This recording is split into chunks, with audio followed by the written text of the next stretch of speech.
Hello अस्सलाम वालेकुम। ये आवाज़ सही आ रही है? कोई कंफर्म कर देगा कि आवाज़ ठीक है?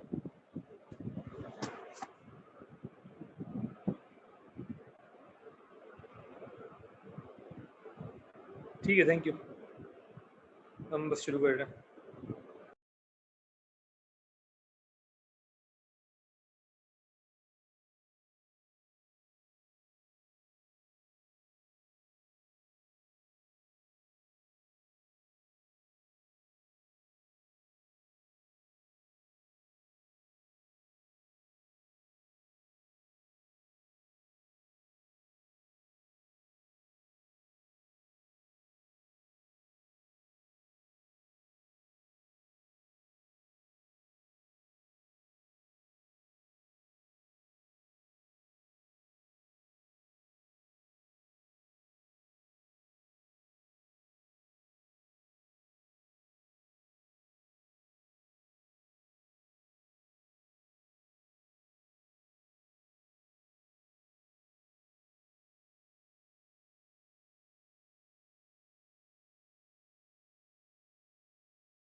ओके, अस्सलाम वालेकुम।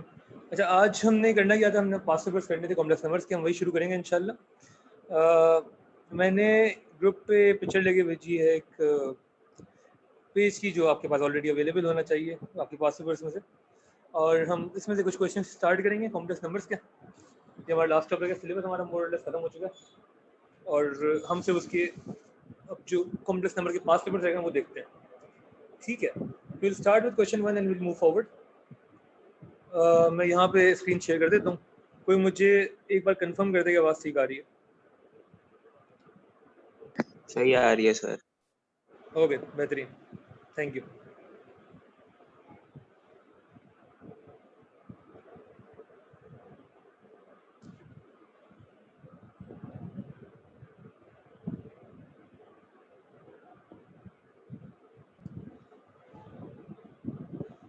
ओके, जून 10 पेपर 3-1 क्वेश्चन नंबर 7 हम स्टार्ट कर रहे हैं। The complex number 2 + 2i is denoted by w। ठीक है, find the modulus and the argument. Straight forward सवाल है, होपफुली हमें आना चाहिए। मॉडुलस एंड द आर्गुमेंट, हमें फॉर्मूलाज पता है मॉडुलस और आर्गुमेंट के, हम स्टार्ट कर सकते हैं। मुझे इसका आंसर बता देगा कोई? मैं चाहता हूँ हम लोग साथ साथ सॉल्व करते रहें। मैं इसको लिख भी देता हूँ यहाँ।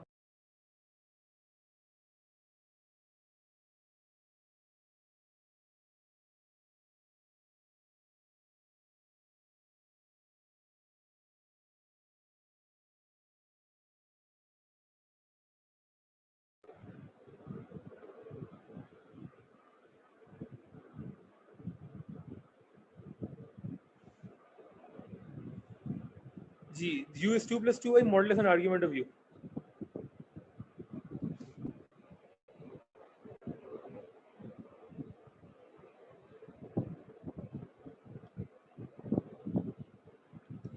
मॉडुलस ऑफ u क्या हो जाएगा सिंपली? हमने कहा था √a² + b², तो ये कितना हो जाएगा? √8। और आर्ग्यूमेंट ऑफ u, ये हमने कहा था, अच्छा हमें पता है u कहाँ लाई करता है। 2 + 2i का मतलब है कि u lies in the first quadrant, 2 और 2, तो u यहाँ पे कहीं है। फर्स्ट क्वाड्रेंट में जो आर्ग्यूमेंट होता है वो simply tan inverse of b over a होता है, तो this would be tan inverse of 2 over 2। tan inverse 1 हो जाएगा, वो कितना होता है? π/4, 45 डिग्रीज। ठीक है ना, part A, simple straight forward. Part 1 ठीक है। आवाज़ सही आ रही है? इसमें किसी को कोई मसला पूछ लो, क्लियर दो, लिख के भेज दो।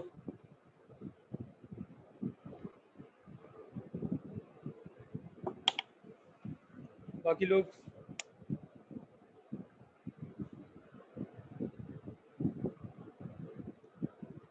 ठीक है, बेहतरीन है। Okay, part 2, sketch an Argand diagram. हमें पता है आर्गन डायग्राम क्या होती है। Showing the points representing the complex numbers 1i and u. Shade the region whose points represent the complex number z which satisfies both inequalities. इसको छोड़ें, पहले जो पहली उसने बात की है, which represent the complex numbers 1, i and u. 1 का मतलब सिंपली क्या है? 1 + 0 आयोटा। कॉम्प्लेक्स नंबर 1 का मतलब क्या है? 1 + 0 आयोटा। i का मतलब क्या है? 0 + 1 आयोटा। ठीक है ना, 1 का मतलब सिंपली क्या है? 1 + 0 आयोटा। i का मतलब क्या है? 0 + 1 आयोटा। एंड u आपने ऊपर गिवन है 2 + 2 आयोटा। तो इन तीनों को आप पहले प्लॉट कर लें, आगे वो बताते हैं आपको कि उसने क्या इनइक्वालिटी दी हुई है। तो हम यहाँ पे कोशिश करते हैं आर्गन डायग्राम बनाने की।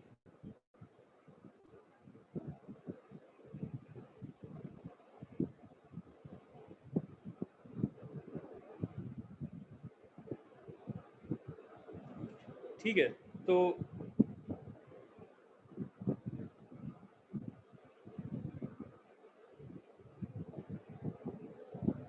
1 तो यहाँ पे होगा, ये पॉइंट है जो 1 है। i यहाँ पे होगा बिकॉज वी नो कि this is real axis and this is imaginary axis. 1i and u यहाँ पे होगा 2,2। ठीक है, ये 3 पॉइंट्स हैं। इसमें वो क्या कह रहे हैं?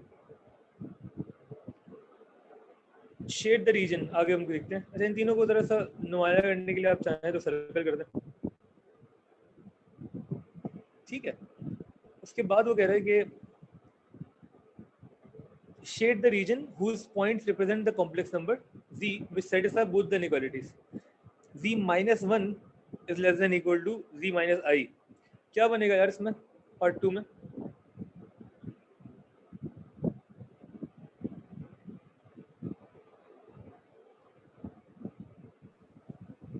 बाइसेक्टर परपेंडिकुलर बाइसेक्टर बनेगा बिटवीन 1 एंड I, है ना। इसको हम लिख लेते हैं, z minus 1 is less than equal to z minus I.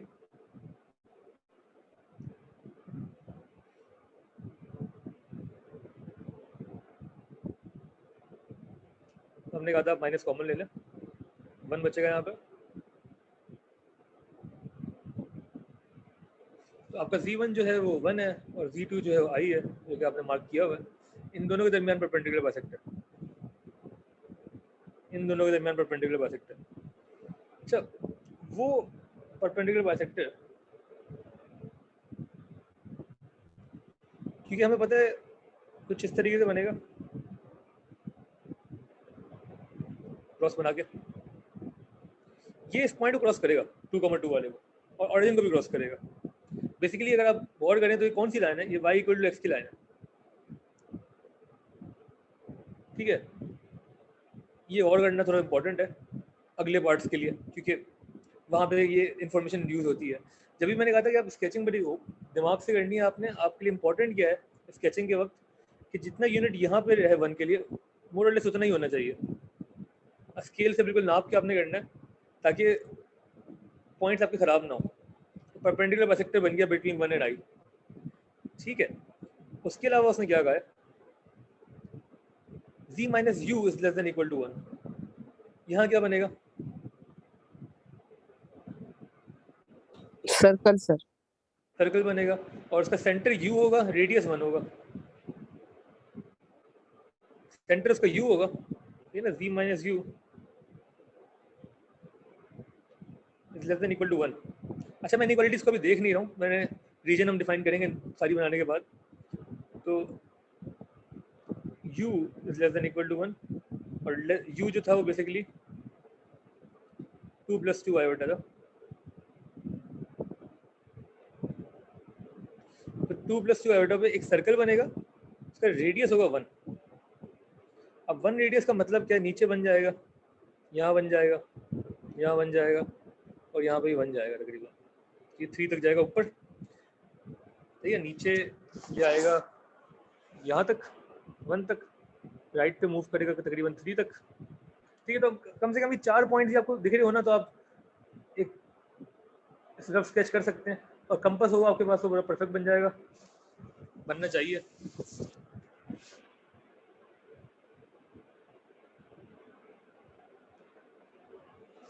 ठीक है, तो मोर और लेस सर्कल हमारे इस तरीके से हो गया, जिसका रेडियस 1 है और जिसका सेंटर जो है 2,2 है। अब जरा आप समझें इनइक्वालिटी क्या कह रही है। वो कह रही है कि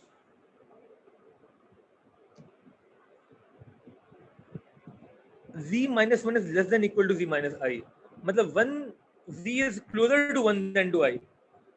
z जो है वो 1 के क्लोजर है, तो मतलब राइट पे शेड करेंगे लेफ्ट पे? जी शेडिंग होगी राइट या लेफ्ट? इस लाइन के राइट पे शेड करेंगे या लेफ्ट पे करेंगे? जल्दी से बताना आपने, अगर आप जवाब दे रहे हैं साथ साथ यहाँ पे भी तो। नीचे से राइट पे करेंगे। हाँ बिल्कुल नीचे करेंगे, राइट पे, बिल्कुल नीचे शेड होना चाहिए पूरा। लेकिन पूरा क्यों नहीं होगा?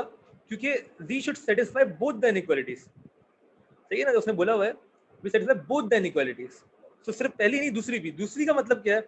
z minus u is less than equal to 1, इसका मतलब है कि the distance from z and u, the distance between z and u is less than equal to 1, तो सर्कल के अंदर होगा,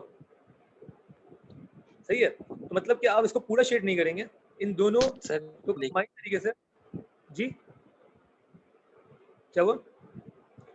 लाइन के नीचे शेड करेंगे और सर्कल के अंदर, तो ये पार्ट होगा।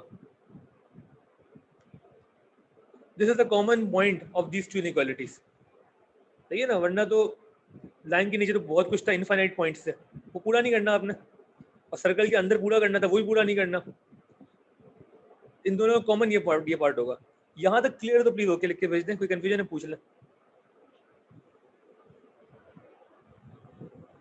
सर दोबारा बता सकते हैं नीचे क्यों शेड किया? नीचे क्यों शेड किया? क्योंकि उसने बोला था हमें यहाँ पे ये चीज ना, लेस देन इक्वल टू, मतलब the distance between z and 1 is less than और equal to the distance between z and i।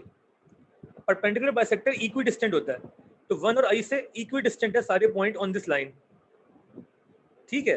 लेकिन हम कह रहे हैं कि डिस्टेंस 1 के साथ जो है वो कम है, लेस देन है इसके डिस्टेंस से, तो 1 के करीब आना है आपने, 1 के पास आना है तो लाइन के नीचे आना है। अब लाइन के नीचे कोई भी ऐसा पॉइंट होगा तो उसका डिस्टेंस इससे जो है 1 से वो कम होगा और i से ज्यादा होगा, तो लाइन के नीचे सारे points will satisfy this inequality, लेकिन RZ should satisfy both the inequalities, this and this, मतलब वो सर्कल के अंदर भी हो और लाइन के नीचे हो। इसीलिए हमने सर्कल के अंदर से वही वाला पार्ट शेड किया है जो लाइन के नीचे है। अगर ये चीज क्लियर है तो ओके लिख के भेज दें, कोई कंफ्यूजन है पूछ लें।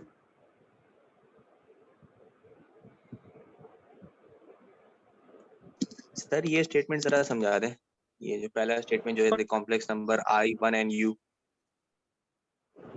ये वाला रिपीट करेंगे क्वेश्चन प्लीज? पास्ट पेपर जरा दोबारा दिखाइएगा। ओके जी, जो ऊपर स्टेटमेंट लिखा हुआ है complex number 1, I and U। हाँ ये तो हमने सिंपल था ना, ये तो पहली लाइन थी। वो कहता है sketch on an Argand diagram showing the points representing 1 i and u। 1 का मतलब क्या है? 1 + 0 आयोटा। i का मतलब क्या है? 0 + 1 आयोटा। और u का मतलब क्या है? वो ऊपर लिखा हुआ है 2 + 2 आयोटा। तो इन तीनों आयोटा और U। हाँ 2 + 2 आयोटा, तो वो तो हमने सही है, ये जो मार्क किए थे ना, ये तीनों पॉइंट्स, ये था ना 1 i एंड u।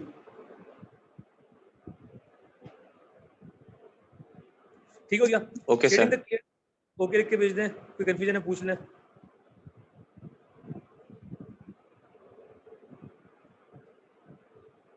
सुन रहे हैं आप लोग?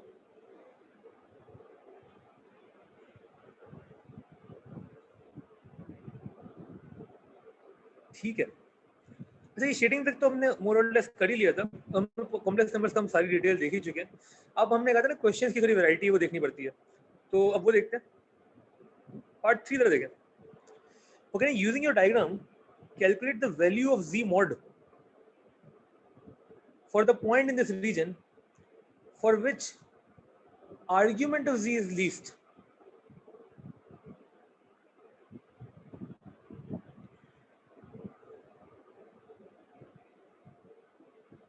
Okay, now using your diagram, calculate the value of z mod for the point in this region for which argument of z is least.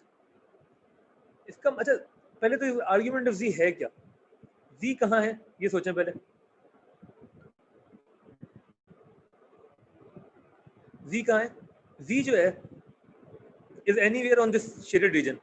z can be on the circumference and z can be inside the circle, मगर line के नीचे।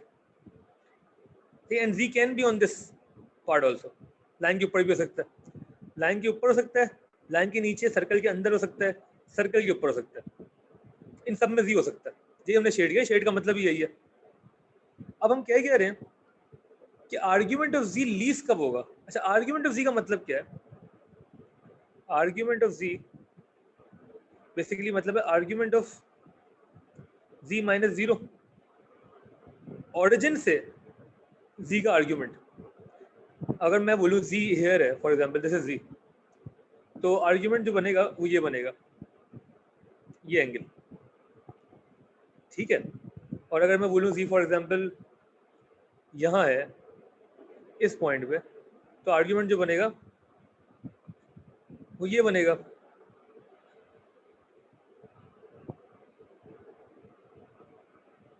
ठीक हो गया? अब हमें क्या करना है? ऑब्वियसली इतने से पार्ट में भी there can be infinite values of z, there can be infinite values of z, लेकिन और सबके लिए डिफरेंट आर्ग्यूमेंट्स होंगे, तो हमें वो z चाहिए जिसका आर्ग्यूमेंट मिनिमम होगा और लीस्ट पॉसिबल एंगल बनेगा। वो कुछ यूं होगा, इस सबसे कम एंगल, बात समझ में आ रही है? सबसे कम एंगल चाहिए हमें, ये वाला angle, the argument of z। और सबसे कम जब हम बनाएंगे इस पर्टिकुलर क्वेश्चन में, और ऐसे किसी भी क्वेश्चन में जहां वो बोल रहा है कि least value of the argument, उसमें हम जो लाइन बनाएंगे ओरिजिन से, क्योंकि z माइनस 0 की बात हो रही है, that should be somehow tangent to the circle, बिल्कुल कोने से टच करके जाए। तो मतलब कि z we are assuming is on the circumference and the point is tangent, the line, this line is tangent to the circle. तो z यहाँ पे कहीं होगा तो मिनिमम एंगल बनेगा, इसके ऊपर z कहीं पे भी होगा तो एंगल बड़ा बनेगा। हम मिनिमम एंगल चाह रहे हैं। ये चीज समझ में आई तो एक ओके लिख के भेज दे, कोई कंफ्यूजन है पूछ लेना, ये इंपॉर्टेंट है समझना। मिनिमम एंगल चाह रहे हैं तो बिल्कुल ये वाला चाहिए हमें एंगल, वरना z यहाँ भी जा सकता है, z वहां भी जा सकता है कहीं।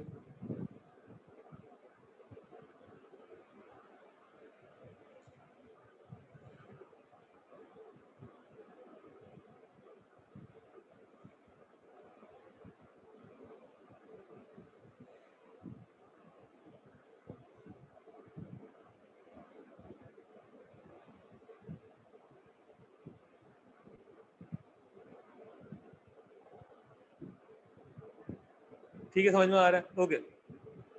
अच्छा, फिर अगर हमें मिनिमम एंगल चाहिए तो वो ये एंगल होगा, तो we need to find this theta for example. सही है, कैसे निकालेंगे थीटा? एनीवन? मैंने कहा था ट्रिग्नोमेट्री आ जाएगी, ये वो पार्ट है, और ये आखिरी पार्ट में कहीं ना कहीं आपको ट्रिग्नोमेट्री में जरा इन्वॉल्व करेगा। इससे पहले का काम तो आपको सब समझ में आ गया, अब वो पार्ट है जहाँ पे ट्रिग्नोमेट्री आ गई है। कैसे निकालेंगे थीटा?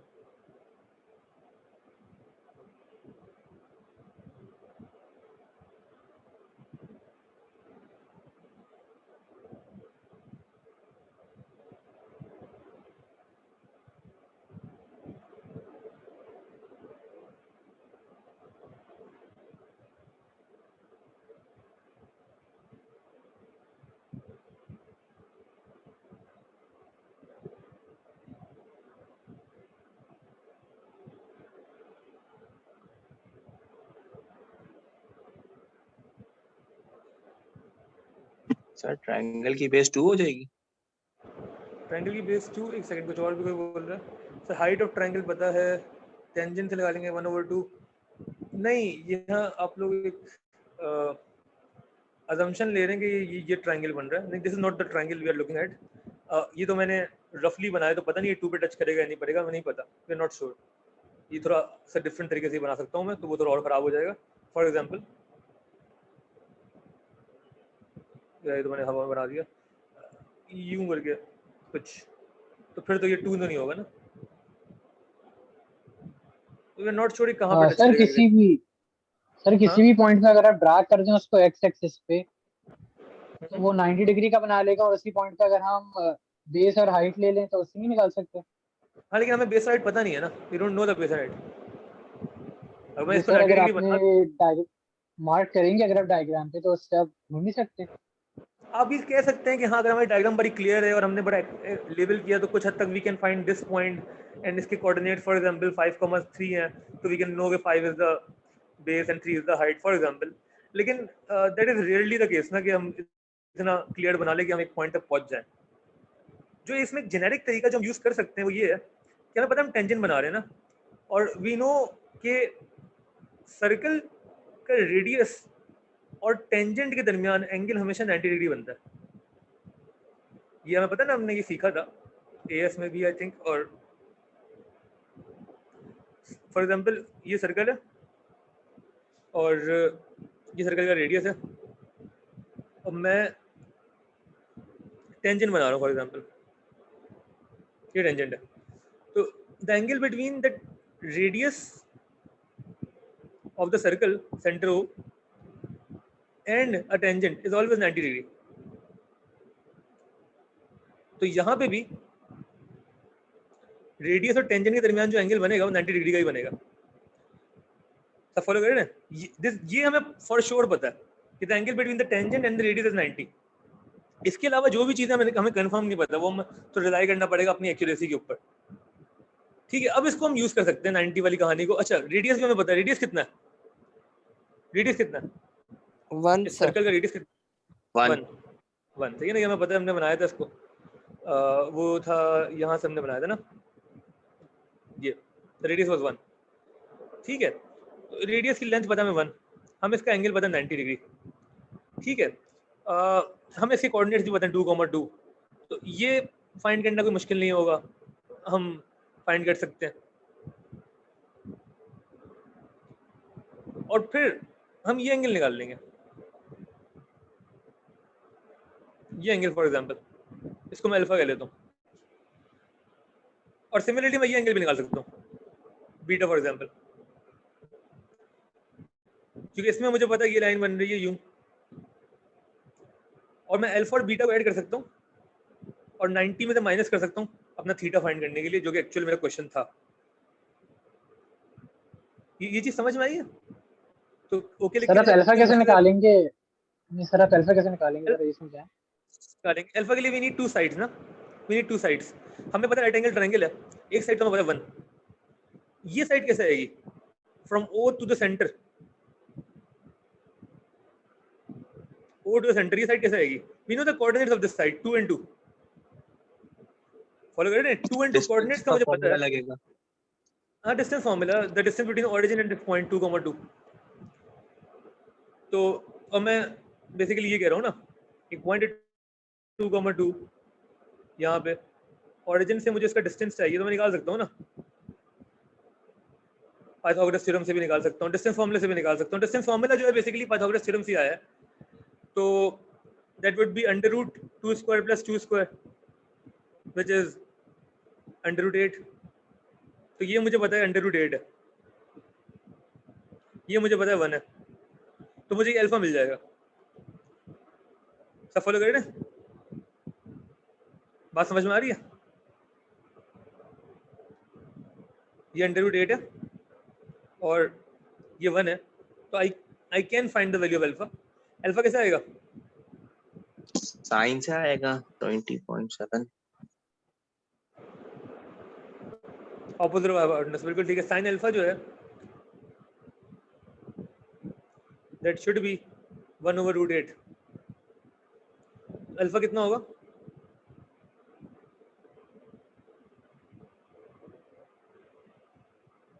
जीरो 0.36 0.36 रेडियन में बताया ना? यस। ओके, बीटा कैसे आएगा?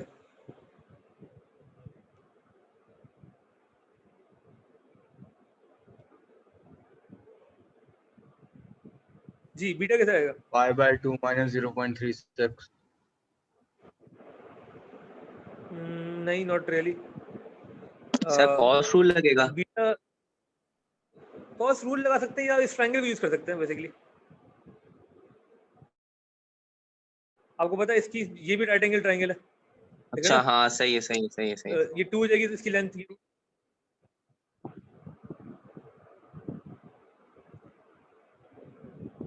तो cos बीटा जो है,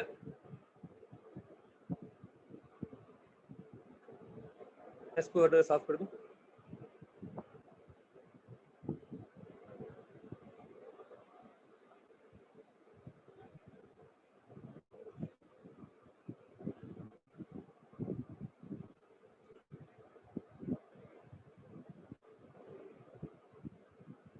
वो कितना होगा? π/4 है cos बीटा। एडजेसेंट साइड कितनी है इसकी? 2। मैं answer, coordinate final side answer कितनी है? बता रहा था, 2/√8। ठीक है, तो बीटा कितना आ जाएगा? π/4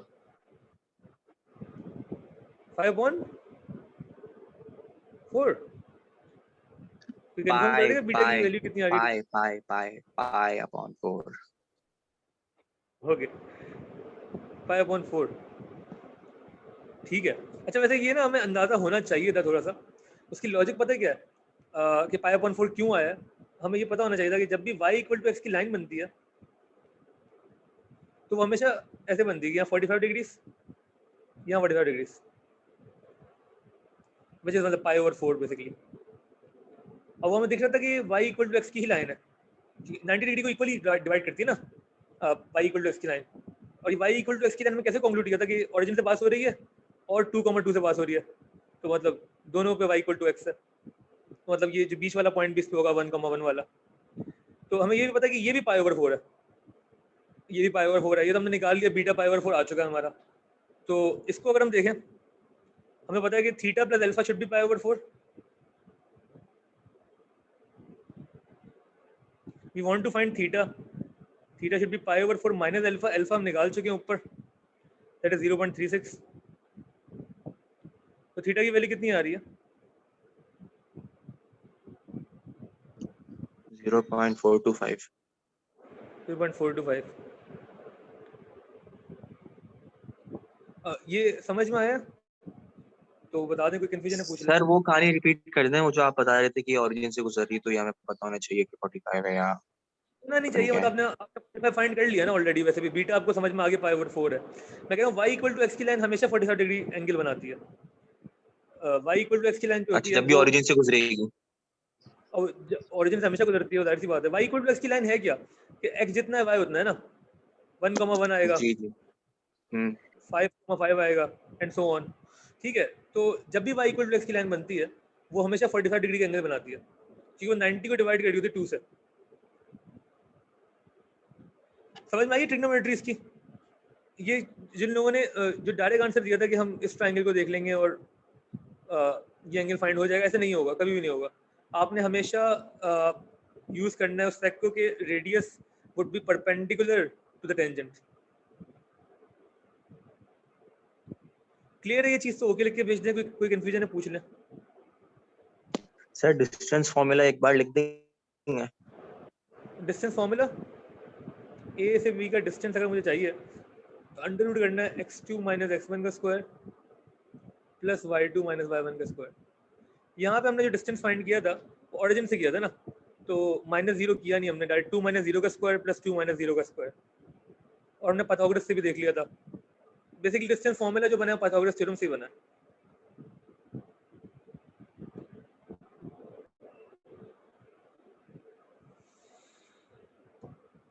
कोई कंफ्यूजन है पूछ लें, क्लियर है तो ओके लिख के भेज दें।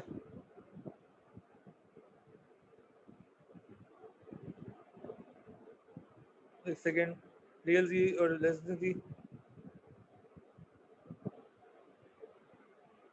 नहीं, 90 जी उमेर को मसला है।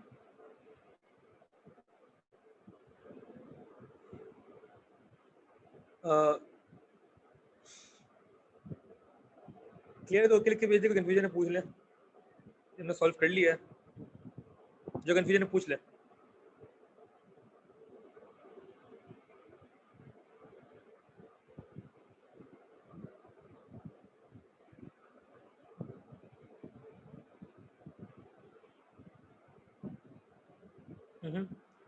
जोएब ओके है, साद ओके है, चलिए मैं बताता हूँ। फजान ठीक है, ठीक है। कॉस क्यों किया समझ में आ गया आपको वनीजा? बेसिकली हम इस ट्रायंगल को देख रहे थे and this was our beta ना। हम डायरेक्ट भी कर सकते थे, हमें पता होना चाहिए था बीटा 45 है, हम नहीं भी पता तो हमने फाइंड कर लिया।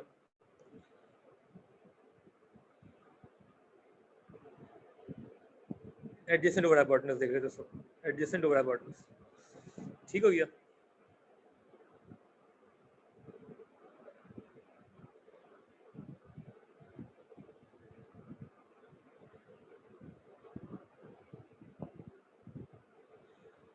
ओके, क्वेश्चन नंबर 2 देखें। अच्छा मजे का क्वेश्चन है, हमने इसकी डिस्कशन की है, इसका ये वाला क्वेश्चन सॉल्व नहीं किया था हमने पूरा उस तरीके का, लेकिन आई थिंक कि हम पहुंच सकते हैं उसके सॉल्यूशन तक अगर आपने क्लास अटेंड की है। क्या बोल रहे हो? क्वेश्चन पढ़ लें एक बार, क्वेश्चन नंबर 2।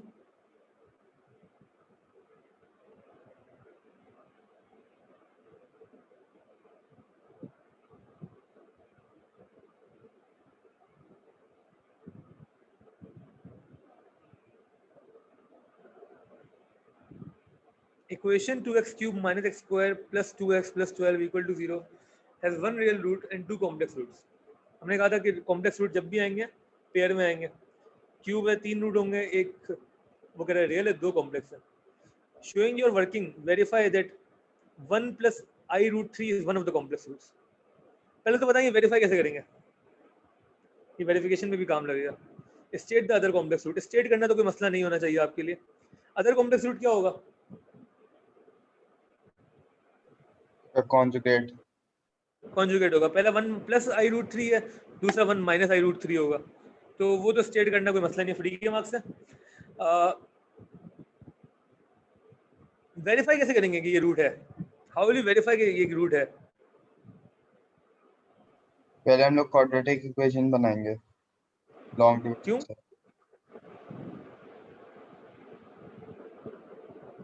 सर इनपुट करके नहीं देख सकते? हाँ इनपुट करके नहीं देख सकते उसकी वैल्यू को? हाँ एग्जैक्टली यही करेंगे। रूट होता क्या है? रूट वो होता है जहाँ पे y की वैल्यू 0 हो जाती है ना, तो हमें इसको जी इनपुट सर, करेंगे रिमाइंडर नहीं होता। बिल्कुल 1 plus I root 3 को हम इनपुट करेंगे x की जगह, तो आंसर शुड बी 0। मतलब कि ये जो क्वेश्चन है हमारा, तो सर फिर आप ऐसे रियल रूट कैसे निकालेंगे? उसे मांगा कहाँ है? मांगा उसने रियल रूट? नहीं मांगा ना। अगर उसने मांगा होता तो हम करते पूरी कहानी, मैं बता देता हूँ कैसे निकालेंगे। लेकिन अभी के लिए अगर हमें सिर्फ वेरीफाई करना है, कि यार ये रूट है या नहीं है, तो उसका सिंपल तरीका ये है कि आप इसको वापस इनपुट करें, आंसर शुड बी 0। सर अगर उसने रियल रूट मांगा होता तो हम कॉन्जुगेट्स को मल्टीप्लाई करके वही ax plus bx plus c वाली चीज नहीं कर सकते थे और फिर कंपेयर कर लेते? बिल्कुल यही करते, हम कंपेयर कर लेते या लॉन्ग डिवीजन कर लेते। हम कॉन्जुगेट से मल्टीप्लाई करते पहले रूट को, तो हमें वो क्वाड्रेटिक मिल जाती। मैं करके दिखा देता हूँ अभी। और फिर हम क्यूबिक को डिवाइड करते क्वाड्रेटिक से, जो ऊपर क्वोशंट आता हमारा वो तीसरा रूट हो जाता, फैक्टर हो जाता बेसिकली तीसरा। कर लेते हैं अभी इसको पूरा सॉल्व कर लेते हैं, जो नहीं पूछा वो भी कर लेंगे। ठीक है, पहले तो वेरीफाई कर लें कि ये रूट है भी या नहीं। 2x cube minus x square plus 2x plus 12, 2x cube minus x square plus 2x plus 12 equal to 0। अगर आपने वेरीफाई करना है, हमें पता है रूट होता क्या है। रूट बेसिकली वो पॉइंट होता है, एक क्यूबिक है तो फॉर एग्जांपल इसके 3 रूट हैं। वैसे तो हमें पता है कि इसका सिर्फ एक ही रूट है, बाकी एक रियल है, 2 कॉम्प्लेक्स हैं। लेकिन हमें कम से कम ये पता है कि at the root y is equal to 0। Equation में इनपुट करेंगे तो आंसर 0 आना चाहिए। तो इनपुट करते हैं, x क्या है? 1 plus I root 3।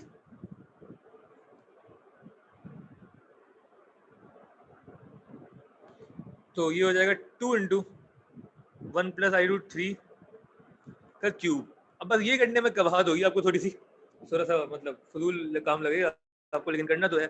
बाकी तो इतना मसला होना नहीं चाहिए। सर कैलकुलेटर में आई शिफ्ट दबा के आएगा ना?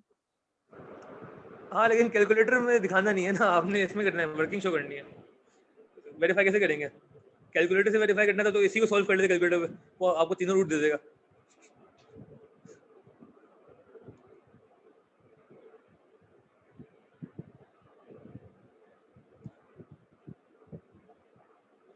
जी a प्लस बी क्यूब तो हमने पढ़ा ही नहीं है कि होता कैसे। तो वो करने के लिए हमें क्या करना पड़ेगा कि हम a प्लस बी को साइड पे करें, या तो उसको हम बाइनोमियल एक्सपेंड करते हैं, वो आप लोग वो भी कर सकते हैं, वैसे कोई टेंशन नहीं है उसमें।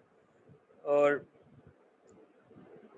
वरना ये लंबा काम करें, आप पहले स्क्वायर करें पूरा, फिर इसको मल्टीप्लाई करें इसके स्क्वायर से, क्यूब होगा ये।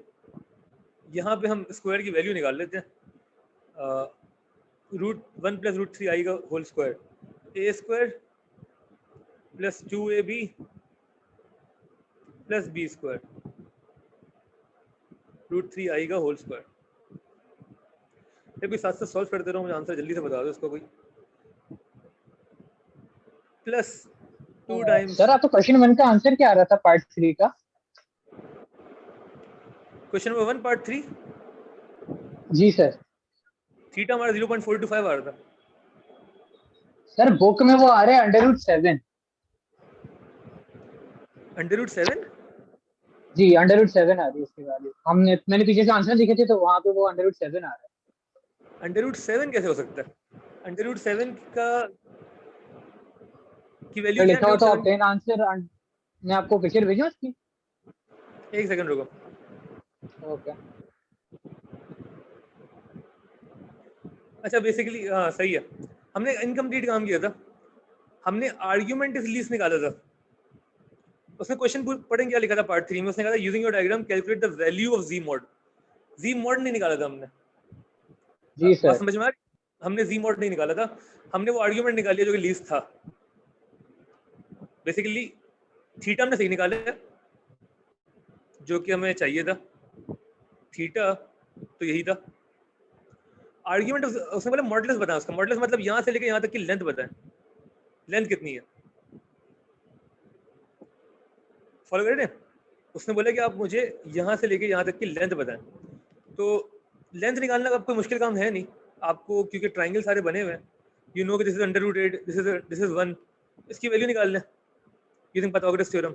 अगर मैं इसको x बोल लूँ इस लेंथ को from O to this point A for example, इसको मैं x बोल लूँ तो पाइथागोरस थ्योरम से हो जाएगा ना, हाइपोटेनस का स्क्वायर मतलब √8 का square should be equal to इसका स्क्वायर प्लस इसका स्क्वायर। फॉलो कर रहे हैं?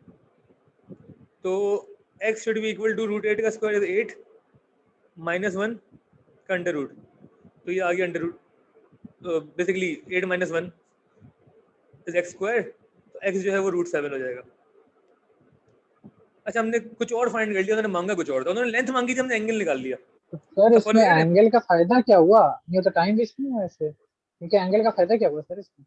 आप बिल्कुल सही कह रहे हैं। अब हमने जब इसमें अल्फा निकाल चुके थे, हम जिस पॉइंट पे हमने अल्फा निकाल लिया था, तो हम वहीं पे ये फाइंड कर सकते थे। और बेसिकली हमें अल्फा की भी ज़रूरत नहीं थी, अगर हमें सिर्फ ये पता था कि 90 है और हमें √8 का पता था, तो हमें बेसिकली ना अल्फा चाहिए था, ना बीटा चाहिए था, ना थीटा चाहिए था। हमें चाहिए सिर्फ ये था कि ओ से ए की लेंथ।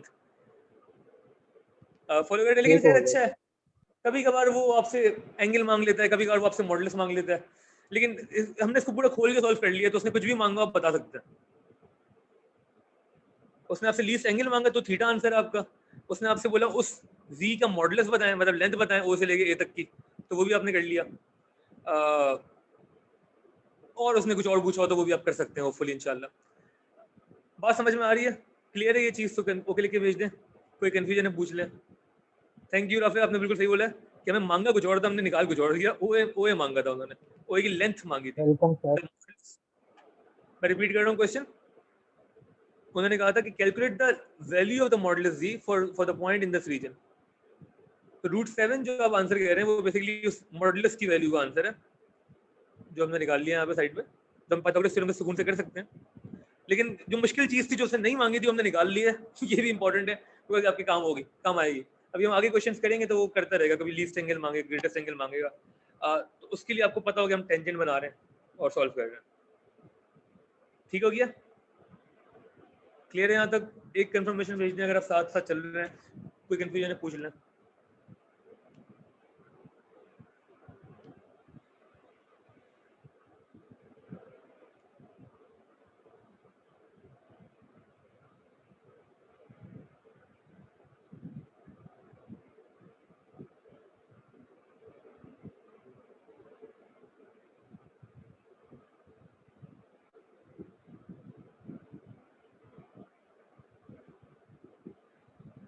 ओके ठीक है, सही। तो फाइनली ऐसे जब भी रूट वेरीफाई करने को बोलेगा आपको जी, कुछ कह रहे हैं, कौन कह रहा है?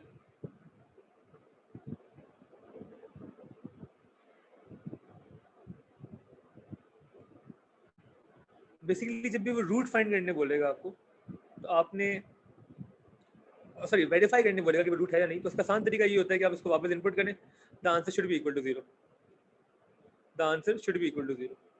और उसके लिए आप क्या करते हैं कि आप x की वैल्यू इनपुट कर देते हैं। हमने इनपुट किया है और हम इसको वेरीफाई करेंगे कि ये 0 आ रहा है।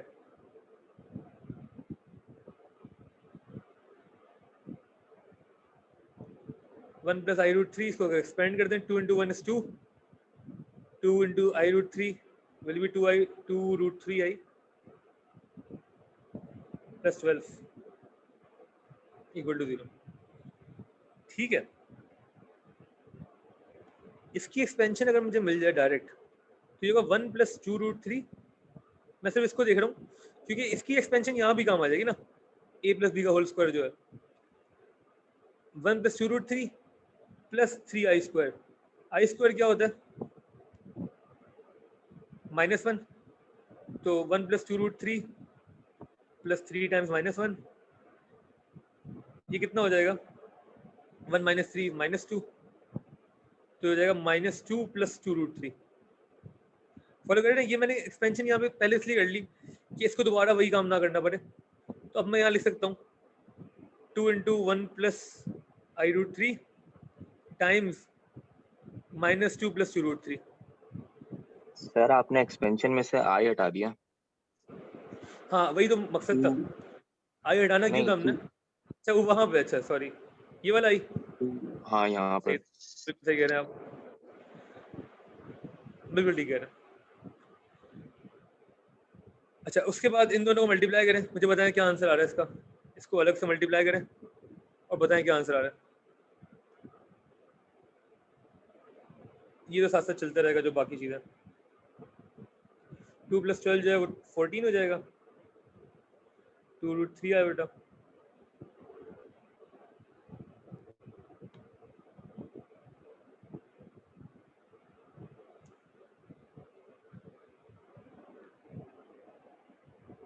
ये कितना आ रहा है?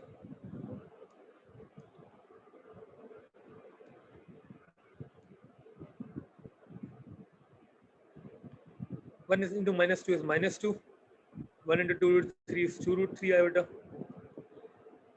आई रूट 3 इंटू -2 इज -2 रूट 3 आया बेटा, ठीक है ना। I root 3 into 2 root 3 iota, ये कितना हो जाएगा?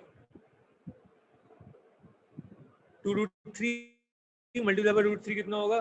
2 इंटू 3 6 आई स्क्वायर, 6 आई स्क्वायर। बेहतरीन। अच्छा ये दोनों खत्म हो जाएंगे तो ये बचेगा क्या?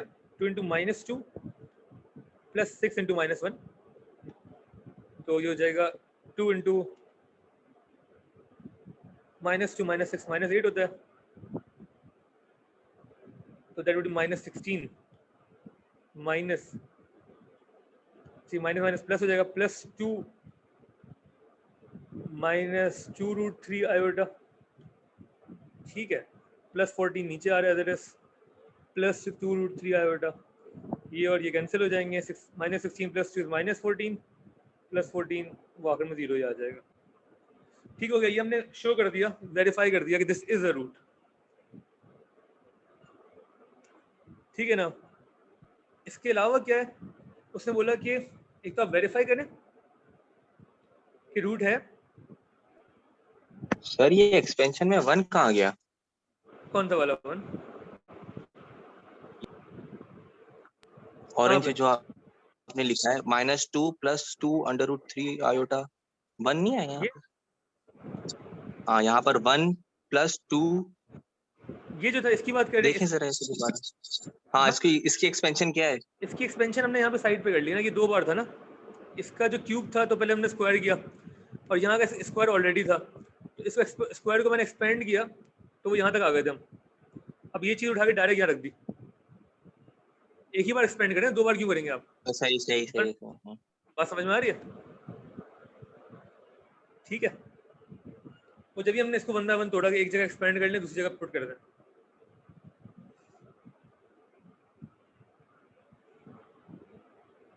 ठीक है। अच्छा फिर वो क्या कह रहा है, स्टेट द अदर रूट, वो तो हमें अदर कॉम्प्लेक्स रूट ना, तो वो तो आसान है।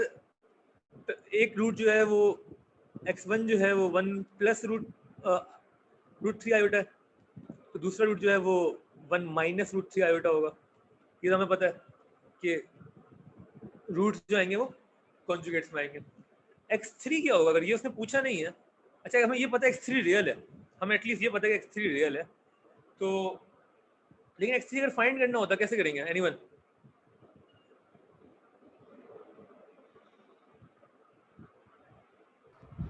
सर दोनों को मल्टीप्लाई कर दें और फिर ax प्लस b डाल दें और उसको कंपेयर कर दें ओरिजिनल से, वैल्यू आ जाएगी। अच्छा कंपेयरिंग द कोएफिशिएंट से कर सकते हैं, उसके लिए मुझे क्वाड्रेटिक चाहिए ना पहले। तो इनको जब मल्टीप्लाई नहीं करेंगे एग्जैक्टली, अगर आपको याद है सैटरडे क्लास में हमने देखा था कि if we know the two roots of any quadratic equation तो we can form back the quadratic equation, और हमने उसका शॉर्टकट सर जो वो लिखा था फॉर्मूला लगाएंगे, वो शॉर्टकट जो सिखाया था। हाँ x square minus sum of roots times x plus the product of roots. ठीक आता ना हमने? तो इसको जरा देख लेते हैं, पहले क्वाड्रेटिक बनाएंगे फिर क्यूबिक पे जाएंगे। तो सम ऑफ रूट जो है 1 plus root 3i 1 minus root 3i,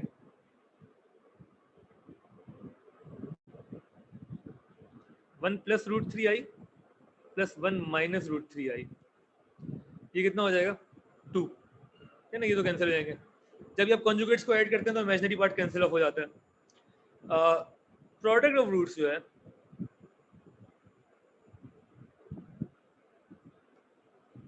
वो होगा 1 plus root 3i times 1 minus root 3i। ये हमने कहा था a square minus b square हो जाता है, और क्योंकि आई स्क्वायर हमेशा -1 होता है तो ये बेसिकली ए स्क्वायर प्लस बी स्क्वायर हो जाता है। इवेंचुअली ये बन जाएगा 1 प्लस 3 विच इज 4। ठीक है, तो हमारी क्वाड्रेटिक इक्वेशन में समझ में आ गई क्या है? जो हमारी क्वाड्रेटिक है that is x square minus 2x plus 4। ठीक है, क्वाड्रेटिक तो मिल गई हमें, और हमें क्यूबिक चाहिए थी। अब क्यूबिक निकालने के दो तरीके हैं। पहले तो आपको क्यूबिक की स्टैंडर्ड फॉर्म बताओ। क्यूबिक की स्टैंडर्ड फॉर्म क्या है? एनी क्यूबिक फंक्शन जो उसकी स्टैंडर्ड फॉर्म है वो क्या होती है?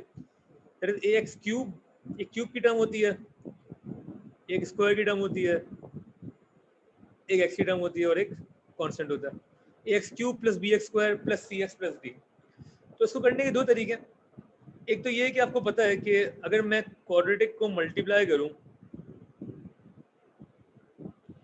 एक लीनियर से, और लीनियर तीसरा फैक्टर होगा x माइनस a कर दें आप फॉर एग्जांपल, ठीक है, तो आपको क्यूबिक मिलेगी। तो आप इससे इक्वेट कर दें ax cube plus bx square plus cx plus d से, then you expand these and compare the coefficients one by one, उससे वैल्यू निकाले। बट ये रिकमेंडेड मेथड नहीं है, मैं इसको रिकमेंड नहीं करता।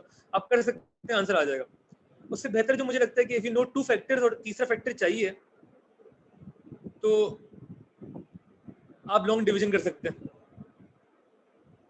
ठीक है, अच्छा लॉन्ग डिवीजन इस पर्टिकुलर केस में हम नहीं कर सकते क्योंकि हमें क्यूबिक ही अननोन है। क्यूबिक को हम डिवाइड करेंगे क्वाड्रेटिक से तो हमें तीसरा फैक्टर मिलेगा। क्यूबिक को हम डिवाइड करेंगे क्वाड्रेटिक से तो हमें तीसरा फैक्टर मिलेगा। लेकिन क्यूबिक इक्वेशन ही नहीं है, मतलब कि अगर मैं लिखूं ax cube plus bx square plus cx minus d और मैं यहाँ डिवाइड करूं तो मुझे पता है कि मुझे वैल्यू जो मिलेगी वो x माइनस a मिलेगी, जो मेरा तीसरा फैक्टर है। फॉलो करते हैं ना रिमाइंडर फैक्टर थ्योरम? ठीक है, तो इस पर्टिकुलर केस में जहां पे तीसरा फैक्टर ही अननोन है और आपकी क्यूबिक भी अननोन है, then you have no option. फिर आपको वही फॉलो करना पड़ेगा जो हमने ऊपर लिख दिया। आप इसको एक्सपेंड करेंगे, ए बी सी और डी की वैल्यू निकालेंगे। लेकिन अच्छी बात यह है कि एटलीस्ट इस सवाल में इन्होंने पूछा नहीं है, इन्होंने रूट मांगा नहीं है। अगर मांगा होता तो आप इसको एक्सपेंड करते, कंपेयर करते कोएफिशिएंट्स और ए की वैल्यू निकालते। ठीक हो गया? किसी ने सॉल्व कर लिया ए की वैल्यू बता सकता है अगर कर चुका है तो?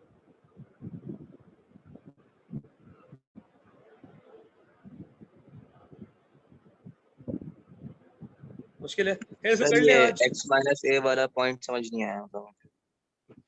देखिए क्वाड्रेटिक इक्वेशन को जब हम मल्टीप्लाई करेंगे लीनियर से तो क्यूबिक आएगी ना।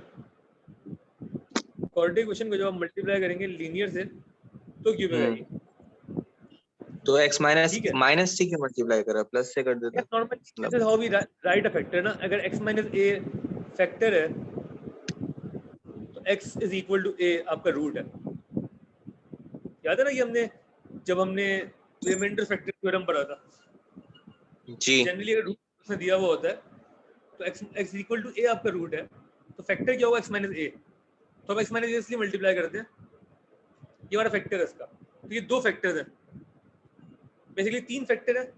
अगर आप इसको तीनों में बांटें तो वो दो कॉम्प्लेक्स फैक्टर आ जाएंगे, उनको हमें लिखना पसंद नहीं है तो हमने उसको मिला के क्वाड्रेटिक बना दिया, और the quadratic times the linear will give you cubic. सही है। ठीक है, फिर इसको कंटिन्यू करते हैं कल इंशाल्लाह। कल फिजिकल क्लास होगी, कल थोड़े ज़्यादा सवाल करेंगे क्लास के अंदर। कल कोशिश करेंगे मोर और लेस खत्म कर दें कॉम्प्लेक्स, उसके बाद हमारे ईयरली पास पेपर्स, ईयरली का होमवर्क दिया हुआ है आपको ऑलरेडी, वो करके आना है। ठीक है, फिर कंटिन्यू करते हैं इसको इंशाल्लाह। अल्लाह हाफ़िज़।